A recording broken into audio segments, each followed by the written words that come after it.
Welcome to Auto Sausage, where we grind bits of automotive awesomeness into a brief but satisfying podcast about cars and stuff that is car related. My name is Greg Stanley, and today we're going to try something a little bit different. First, I'm going to review a couple of places I was able to visit this week during my travels, and you can check out the Instagram handle at Auto Sausage to see some pictures, some cool places.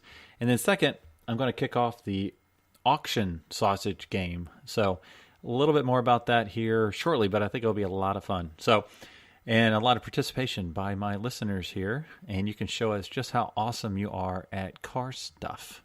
So, to get started, I was able to visit two places up in the Canton, Ohio area this week. One of them is called Motor Car Classics in downtown Canton. It's actually in a historical hotel, which is really cool. And Bob, the owner, he's an awesome dude, really nice guy. So what's cool is you go to this hotel, and it's in the basement, and it's only there for a little while because unfortunately the hotel was sold, and now Bob's got to find a place to house his new cars. So before you go to Canton to check this out, be sure to Google it so you can find out where he is going to be located in about 3 weeks. But when you go in there, he's got a lot of cool cars, some pretty rare stuff. He has some cool stuff that you don't see.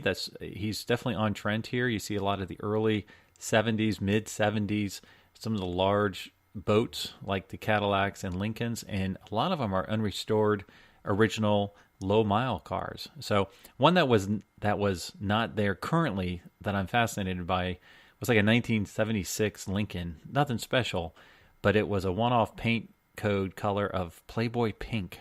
So can you imagine a large pink Lincoln, I think, from 1976? So it was off-site getting some work done. Should be there soon. It is on his website. Another cool car he had there was I think it was a 1986 Omni GHLS. So this is a true Shelby car, believe it or not. Shelby had a lot to do with it. It was very quick in the times, and it's still quick compared to today. And the GHL stood for Goes Like Hell because it was a fast car, and the S actually apparently stood for Some More. So it goes like hell some more, because it was an even faster version. So he has one there. Pictures will be on Instagram. Like I said, it's I think it's asking 24 or 26 grand. Seems like a lot of money, but definitely worthy investment for the future. The other place I was able to visit, and I ran through this place. I felt bad. I just had like 15 minutes. And so it was the Canton Auto Museum, and it was $7.50 to get in, and it's been there since for 41 years. So definitely check it out. They had some really cool stuff, ton of auto memorabilia. Think about that. Stuff that was new when this place opened is now classic. So really cool. I took a ton of pictures, like I said before. They had a lot of classics, some big boats. They had some muscle cars. They had like this crazy big Pierce Arrow that was just incredibly massive. So some really cool stuff there. I'll do a little bit more in depth on both of those places when I have a little bit more time and I'm not running around with my head cut off. So like I said, the second thing I wanted to talk about was the auction sausage game. I might change the name, but that's where I am right now.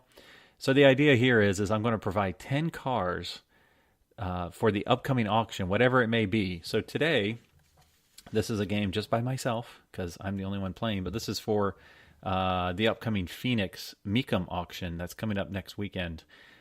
So what will happen in the future is I will print off a worksheet on learnfromothers.org. You can go to the Auto Sausage tab at that website, and I will have a worksheet that you could print off, and it will have the next 10 cars. So I'm going to pick 10 cars from the next auction. The next auction will be the Mecum Houston auction, and they're not all Mecum. It just happens that that's the next auction on the calendar. So for the Mecum Houston auction, I will pull off 10 interesting cars that I will solicit for you guys to fill out your form, and on your form, you're going to guess what it's going to sell for. And you can just fax it back, you can email it back, you can scan it, take a picture, do whatever, and email it to me at greg@learnfromothers.org. And what I will do is I will compile everyone's answers, and then whoever it missed all 10 combined, whoever missed it by the least amount of dollars, they will win something. It won't be much. It might be a piece of candy. It might be a hearty handshake or a call out on social media, on the podcast. So if you picture 10 cars, let's say you missed the first car. You said it's going to sell for 100 grand. It sold for 90 grand. So you have 10 grand right now that you missed by. Well, let's say the next one, you missed it the opposite direction, 10 grand. So between those two cars, you're actually at zero. You're in a great spot because if you took those two cars, you might have missed the first one by 10 grand over. You missed the second one by 10 grand under. Well, between the two cars, you actually hit it right on. So I'm going to add up the totals for all 10 cars, and whoever missed it by the least, that is who will win. And it'll be based on what it actually sold for. So if you say it's going to sell for 50 grand and it actually sold for 55 grand, you're only off by 5 grand. So that's what we're going to do. So as an example, and we'll find out how I do on this one. I'm going to review actually 11 cars for this one coming up. So the first one's actually happening tonight at Amelia Island.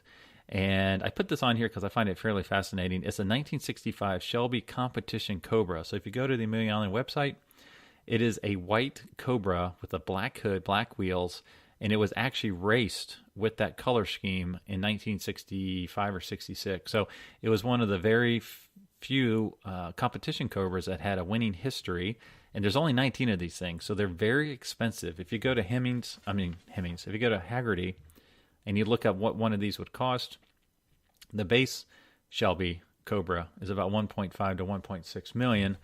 This one, the auction estimate is 3 to 4 million. I think that's high. So in this example, I'm going to guess this thing sells for I think it'll sell for low in that range. So they say 3 to 4 million. I think it's going to sell for 3.2 million. So we will see what it actually sells for. There's a couple reasons why I think it's not going to sell for as much. One off, it's a right-hand drive car. So it has tremendous provenance, which is great. But it's a right-hand drive car, and a lot of folks don't like right-hand drive. If you're not used to doing it, and you're going to race this thing, you'll have to learn a lot. You have to learn how to shift with your left hand. And I didn't think the color combination was that pretty. I know that sounds shallow, but it's just the way it is. And that is what was raced with in period, which is great. And the third reason I think it's going to go for 3.2 is I do know there is another one of these cars, a brilliant blue color, up at the now I'm going to forget it. It's like near Providence, Rhode Island. There's a car. Oh, Newport, Rhode Island, I believe. The Newport Car Museum, amazing car museum. It's actually a private collection. They have a Shelby room, and in that Shelby room, there's a blue one. And that blue one, I think he bought it for 2.5 million. He's been offered 5 million for it, but that is a spectacular blue one. Actually, I'm kind of arguing against myself right here. I'm going to stick with the 3.2 on this car. So we'll see how that shakes out. I'll do the recap on next week's podcast. So the next 10 I'm going to cover, these are all from the Mecum Phoenix auction coming up next week. I'll try to keep this quick. I'm going to go over 3 Porsches real quick. The first one's a 1958 Porsche 356A Super Cabriolet. It's pretty cool. It's a 4-speed car. It's red wheels. Let's see. They do not have an estimate on this car, but this particular car, if you're looking at Haggerty, the good estimate to the concourse estimate on pricing is $164,000 to $268,000. This car did not look like it was a total concourse car, so I'm going to put this one at the low range there. I'm going to say it's around $168,000 for that car. The next one is a 76 Porsche 930 Turbo Carrera. This is the iconic Porsche that went to, I think, 1989, this particular body style. Haggerty says it will sell, or it's worth between $148K to $299,000. But if you look at the trends, Porsches have been down lately, the past couple months. So I'm going to put this at the lower range of that. I'm not going to go as low as 148 for it being in good condition. I think it's in better condition than that. So I'm going to say it sells for $180,000. The next one is the big dog, the Porsche 918 Spyder 2015. This particular one's silver, and it only has 3,600 miles on it. It's listed as a main attraction for Mecum, meaning it's probably a Saturday night auction if I had to guess. Haggerty says it's worth anywhere between 1.35 for good condition to 1.65, and that's $1 million. But if you've looked at these lately, they've all been shaken out around 1.4 to 1.5 for the Weissach edition. This is not a Weissach edition. This is a quote-unquote base 918.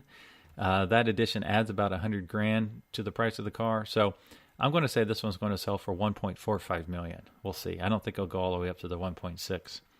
And now we're going to go into two different trucks. So trying to keep a lot of variety here. Everybody might know that I'm a big Mustang guy.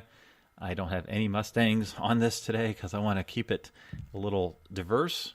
So the first one we're going to look at is a 1973 Ford Bronco Strop Baja Edition. So this is a 302 with an automatic. This one is very interesting. So for a Bronco, they're showing they go anywhere between $36K for good condition to $88,000 for concourse, but they have a very strong upward trend line. And this is a rare edition. So I'm going to go high on this. I'm actually going to make an adjustment as we're talking here. I think this thing's going to sell over 100 grand. I'm going to say, as I get my pen, I'm going to say this thing's going to hit, I'll go with 109. So I'm making my adjustment here. That's a pretty strong number there. The next one I'm actually absolutely in love with is this 1978 International Scout Custom. So this has a 345 cubic inch V8 automatic. If you look in the price guides, they go from 20K to 42,000 in concourse condition. And this is the one that has like a wild 70s, orange and brown stripes, and it's got the canvas doors you can pull out. So super cool, convertible. I'm in love with this car. So I'm going to say this is going to hit the high reserve at 42K. One recently sold in January. It was a number 2 condition. It sold for $39,500. So I'm thinking, 42K is probably realistic. It's kind of following the trends of the Bronco. It's got a strong upwardly trend line. And now we're going to move to some classic muscle, a 1963 Chevy Corvette split window Fuelie. This is a really cool car. Dark blue with blue interior, 4-speed, 360 horsepower. This one, Haggerty says, would sell anywhere between 62 grand and 158 grand, depending on condition, but the trend line is slightly down to flat. I don't think it was a concourse. It's hard to tell from the pictures. So I'm going to say it's going to still sell strong. I'm going to put it at 145K. All right, now we're moving into the Exotica here. So the last three are all European. The first one's a 1989 Ferrari Testarossa. This one only has 4,500 miles on it. It was certified by Ferrari Classique, however you say that, meaning basically it is what it is. It has the original engine. Ferrari says it is what it is. Haggerty prices them between $80,000 to $132,000. The trend line on these have been flat. They peaked about 3 years ago. Interestingly enough, this one does have an auction estimate from Mecum. Mecum thinks it's going to sell between 150 and 170, which is really nuts. I think it's going to be strong. I don't think it's going to hit their minimum of 150. A couple of reasons why. It's a cool blue color that you don't see very often in Testarossas.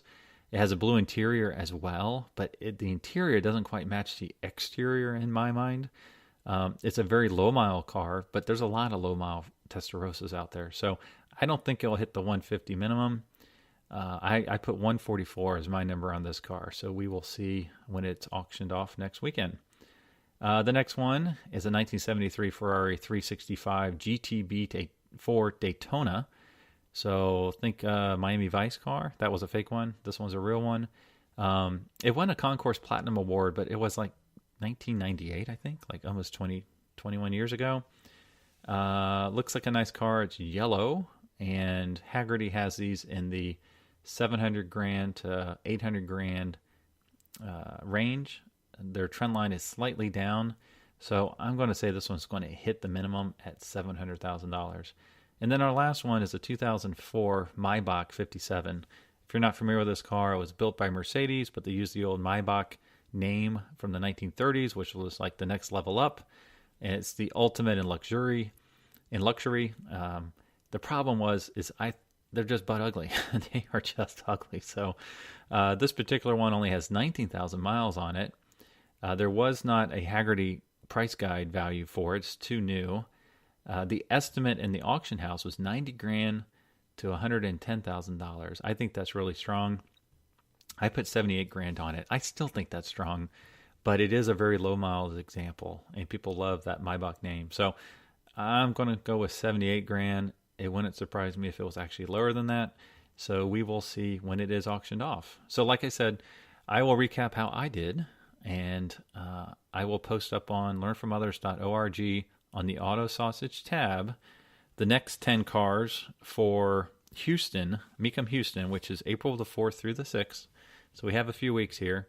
So jump online, print it off, fill out your numbers, and we'll see where it goes. Now, just to clarify, these numbers are all in, including the auction fees and everything, which is what they typically post anyway. So it will be the public number that is posted after the auction is the one that will go by. So look forward to seeing what you all do out there, how good you are at cars, and evaluating them and watching the auctions. It'll make the auctions a little bit more exciting too. So that is it. Y'all have a good one. We'll talk to you next week.